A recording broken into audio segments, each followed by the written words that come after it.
Good, good. So if you are wondering, right, why all the speakers are speaking really, really fast, they have a sniper up there. If we overrun our time, they'll put a bullet through our head. Yeah? So I'm the only person standing between you and your lunch. Okay, so give me your full attention. I promise you that I'll release you for your lunch. Okay, so I'm the sales vice president of Asia Pacific for Cellebrite. So I'm not here to sell you anything, so do not worry. Maybe a new projector will help. But if you insist on buying some stuff, give me your credit card today. So Cellebrite, we started off in 1999. We were not in the digital investigation realm. So what we did was that we were selling projectors. No. Okay. So what we did was that we developed the first equipment in the world, right, to assist telco to transfer data from old mobile devices to new mobile devices. Okay? So you could walk into any telco, plug an old phone into one of the USB port, and you plug a new phone into the other USB port, we can transfer the data for you. In the year 2007, we discovered that law enforcement agencies were actually buying our equipment to extract data from mobile devices, for intelligence and investigation purpose. So we decided to spin off another business unit to support law enforcement with that technology. Well, you are very familiar with this particular case in 2016, right? So Apple went to court with FBI. FBI wanted Apple to unlock 2 phones. So Cellebrite was actually the company that was rumored to have unlocked the phone for FBI. I couldn't share with you whether we did it, but the fact is that right now, Cellebrite is the only company with the technology to unlock iOS devices. Okay? But getting famous is not what we wanted. We wanted to use technology to assist law enforcement agency to better crimes. But the old cliche of technology is a double-edged sword and so on and so on. Everybody knows that. But why are we dealing with digital investigation? Pretty straightforward. Yep, 456%. Earlier, the gentleman mentioned that from 2011 to 2016, cybercrime-related incident went up by 456%. Let's examine the pull and the push factors.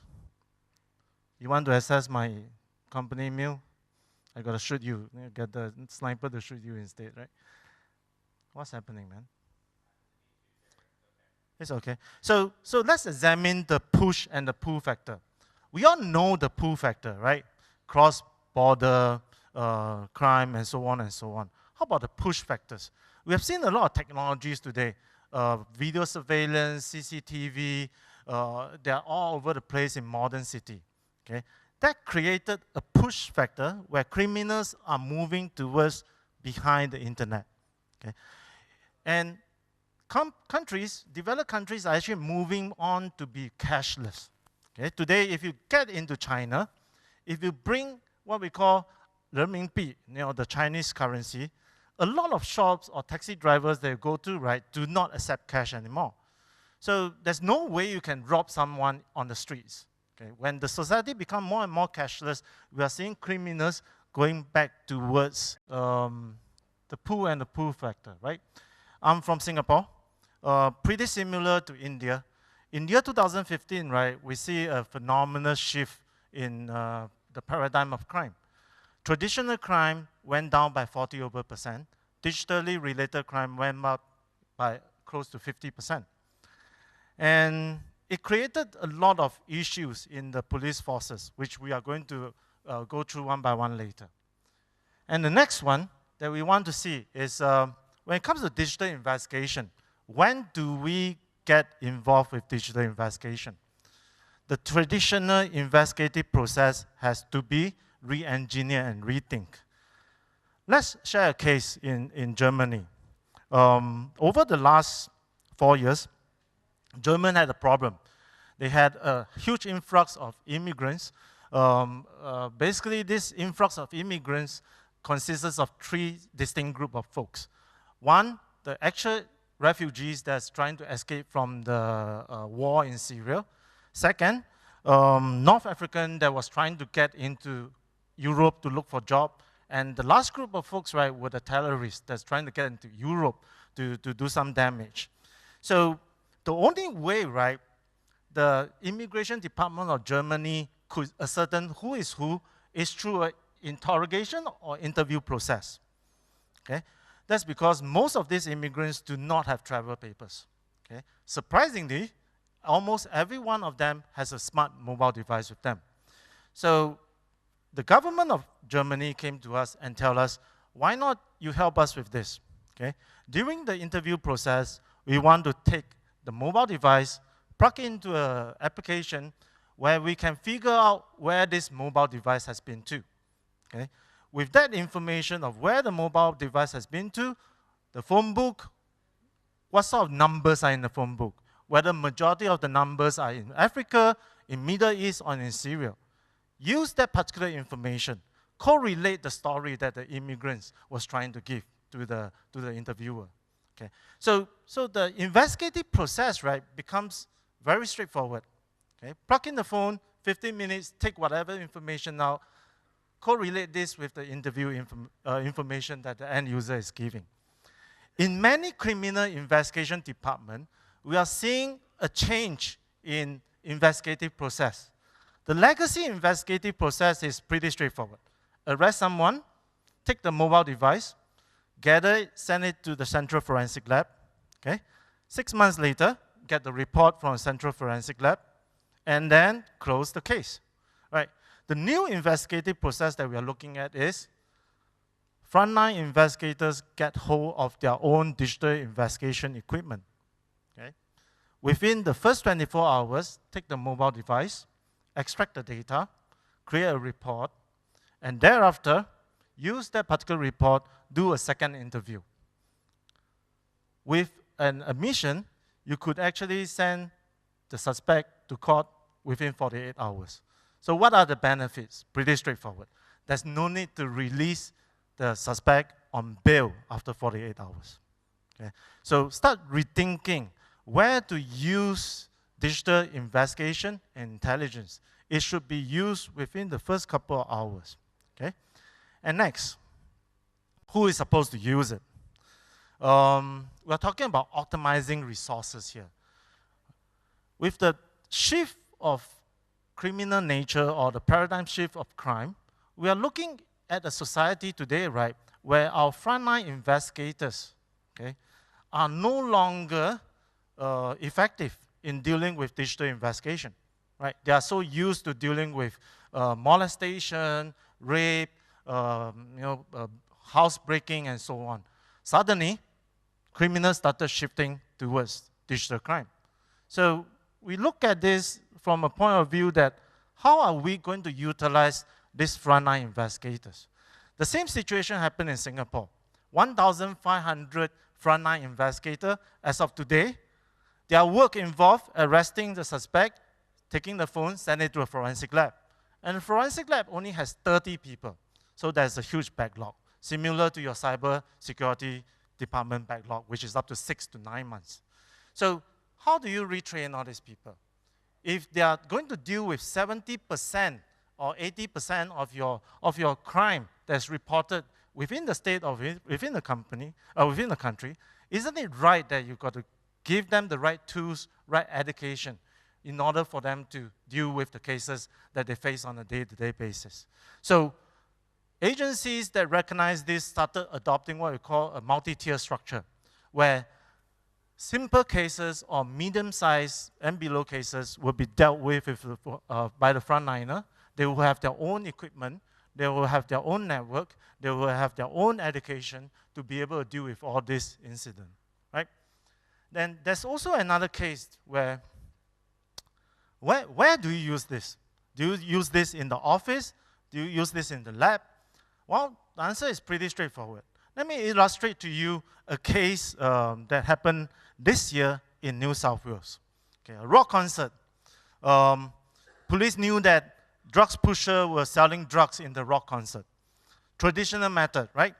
You go to the concert, close the door, get lots of police officers, condo off the entire area, bring back everybody. Test their urine to understand that who has been consuming drugs. And of course, you have a few undercover agents in there to identify who has been selling drugs. That is the traditional method. What the New South Wales Police did was really, really good. They have undercover agents in the rock concert. They understand that 3 or 4 of them were actually pushing drugs. Okay, 3, 4 guys. They arrested them, take their mobile device, understand who has been communicating with them that night. Okay? By reviewing the data, they understand that that night, ecstasy pills were selling at $125 US. Pretty straightforward. You extract the phone, put it into a link analysis program, you put the magic word, what? $125. Okay. And the next level will appear. The next level of buyer will appear, right? So once you recognize the next layer of buyer, go to the next layer, and then start arresting these people, take their mobile device, extract the data, dump it into a link analysis, and you will be able to find out eventually whether there is another pusher among the entire 3,000 suspects. Pretty simple and straightforward process. Imagine if you follow the old method, arresting 3 drug couriers, take their 5 mobile devices, send it back to a central forensic lab. 9 months later, would you be able to do this? No. Okay. This guy that you see here, would have already gone to another concert and start selling drugs. So where do you use digital investigation? On the ground. Start reinventing your process and understand what sort of tools could be used on the ground to increase the efficiency of the whole process. And what do we investigate? Internet of all things. We mentioned a lot this morning on IoT devices, whether it be Fitbit, closed-circuit TV, cameras, smart glasses, smart shoes, or whatsoever.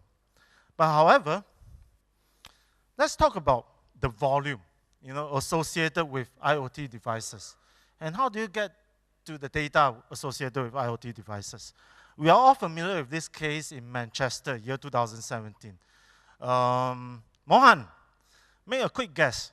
How many mobile devices were found at the explosion scene?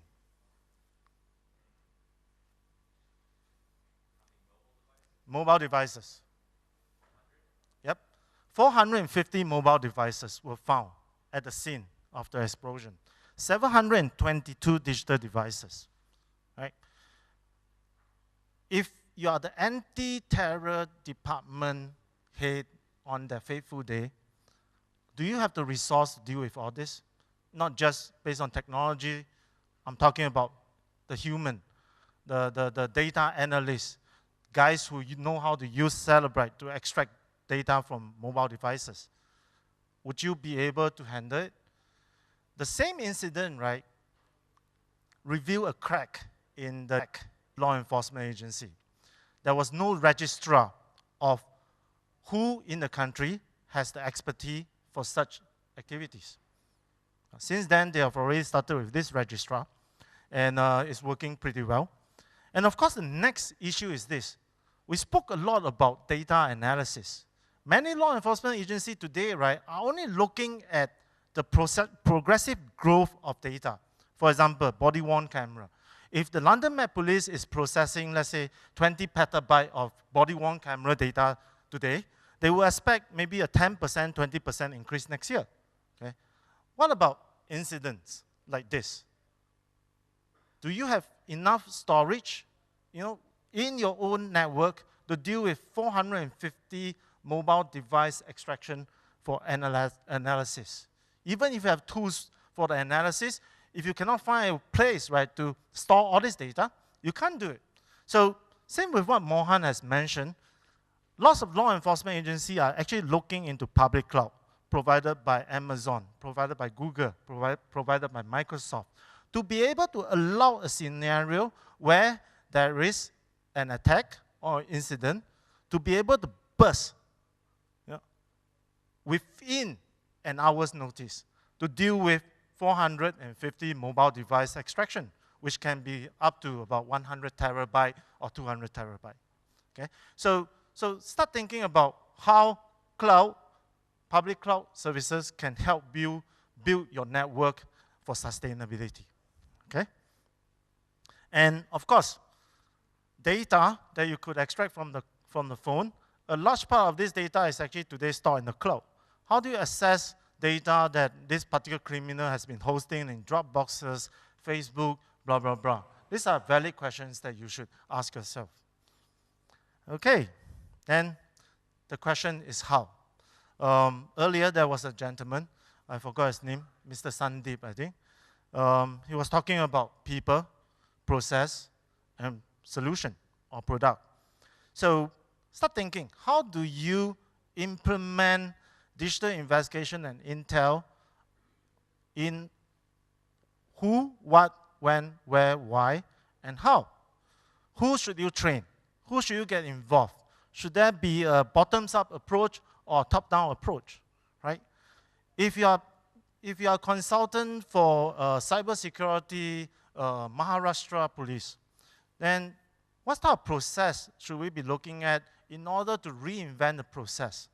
Understand that a raid into a particular country that was company that was dealing with cyber fraud, right? How do you handle the digital devices there? How much time do you have? What sort of solution, right, would be able to enable you to analyze the data on the spot and review the entire network? Okay? How much time do you have within that particular process itself? And of course, lastly, the product. I'm from Cellebrite. If you want to buy our product, I'm perfectly happy. However, any solution, right, that you are going to procure for for digital investigation is straightforward. Continuity. Will it be a white elephant in 2 years' time? Does it provide you with sufficient training package in order to, continue the technology in 5 years' time? Okay, and most of us here, we are above 36 years old, right? In the next 5 years, we are looking at the millennials coming up, managing the department, managing smaller teams. So the millennials, when they train, is very different from folks like you. We like to sit in the office environment or in the classroom environment, 30 of us, listening to some dude talking for the next 5 hours. That's perfectly fine for us. But for the millennial, training is a different issue. They like bite-sized stuff, simply because their attention span is very short. So does the product that the Americans, the Israeli providing for you, right, does it incorporate some of this bite-sized learning into the product itself? It's almost impossible today, right, to gather a force wide of 1,000 people or 2,000 people on a weekly basis or a monthly basis just to give training on the incremental new features and benefits that the solution provides, right? So bite-sized learning has to be part of the solution. Okay? There are many, many other considerations when it comes to procuring solution. Okay? So if you are keen, come to us, let's discuss this, okay, from a non-specific product point of view, and then we can share some knowledge with this, okay? So some question. So are you ready for this new world? Is the legal system ready? Do we have a department in India to evaluate all this technology to see that whether they are legally sound to be used, right? So, and of course, is IoT a threat or opportunity? Many law enforcement agencies see IoT as a threat. For example, today, one of the main concerns, drones, right? So I just came from an expo 2 days back. Everybody were obsessed with shooting the drone, bringing down the drone, eliminate the threat. But no one is asking the obvious question, what happens when you bring down the drone? It's like Sylvester and Tweety, right? What happens if Sylvester caught Tweety? What are you going to do with Tweety, right? So what do you do when you bring down the drone? How much time do you have to get into the drone to understand what was compromised, who was flying it, and then how do you use the data to go after the culprit, right? So things like this. So if you embrace IoT devices, right, as an opportunity, never in the world, right, in our life, right, have we seen so many electronic eye weaknesses that's surrounding us? Embrace it. Understand how you can use it. Okay? Don't expect a vendor to be able to provide a solution for you to plug a wire to all IoT devices to extract data from every IoT devices. No, that's not going to happen. So deeper technology, deeper skill set has to be acquired by law enforcement agency to know how to deal with data in IoT devices. Okay? So how does analytics play a part? Okay? We mentioned about top-heavy technology, where it becomes a white elephant, not practical for frontliners. So analytics should be practical for frontliners. It should not be too complicated. You know, the 50-year-old investigating officers who were used to chasing down criminals on foot now has to deal with digital investigation. So the analytical tools that we are going to implement, is it going to be suitable for him, right? So are you witnessing the shift in your country or in your states? So some of these questions, pretty valid. So I don't think I should carry on. The sniper is putting a red dot on my head. And if there's any question, just catch us later. We have a booth behind or during lunch. Okay, so thank you.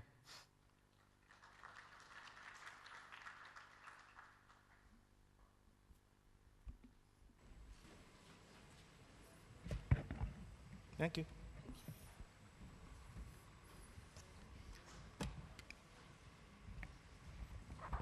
Well, thank you, Mr. Lu. We now have a